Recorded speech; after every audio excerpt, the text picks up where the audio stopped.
Hello నమస్తే అందరికీ, welcome to my channel Dil Sesu. నేను తమ్ముడు మూవీ రివ్యూతో వచ్చేసాను. నితిన్ నటించిన ఒక చెత్త మూవీ అని చెప్పచ్చు.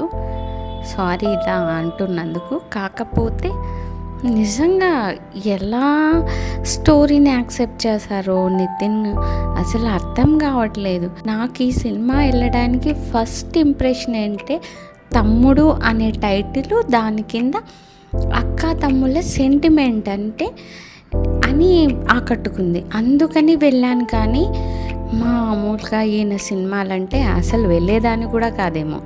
దిల్ రాజుకి అయితే మరో గేమ్ చేంజర్ అని చెప్పచ్చు ఈ సినిమా మొత్తం భావోద్వేగ ఏకపాత్రాభినయాలు అని అయితే చెప్పుకోవచ్చు. కొరియోగ్రఫీ మరీ చండాలంగా ఉంటుందా అని చూసాను.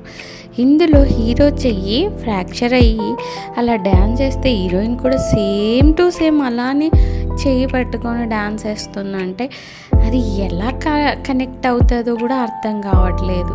ఒక అమ్మాయిల డబ్ల్యూడబ్ల్యూ ఉమెన్ లీగ్ చూసినట్టుంది. అదొక్కటి నచ్చింది నాకు. హార్స్ రైడింగ్, ఇంకా స్పాయిలర్స్ అయితే అయినా నేను చెప్పట్లేదు. యాజ్ ఏ ఉమెన్గా ఉమెన్స్కి పర్ఫార్మెన్స్ ఇచ్చే కొన్ని సీన్స్ అయితే ఇందులో ఉన్నాయి. అది నాకైతే బాగా నచ్చింది. ఇంకా లయ కమ్బ్యాక్ మూవీ ఇంత ఘోరంగా వస్తుంది అనుకోలేదు. అక్క తమ్ముడు సెంటిమెంట్ అంటే కనెక్ట్ అయ్యి వెళ్ళా. అక్క సెంటిమెంట్ కాదు, తొక్క సెంటిమెంట్ అనిపించింది నాకు. అక్కగారు లయ గారు అయితే ప్రామిస్ చేసేటప్పుడు కనీసం చెయ్యి కూడా తాకదు. ఆ తాకని ప్రామిస్ కోసం ప్రాణాలతో చెలగాటం. అసలుకి టార్చర్ అని చెప్పచ్చు మూవీ.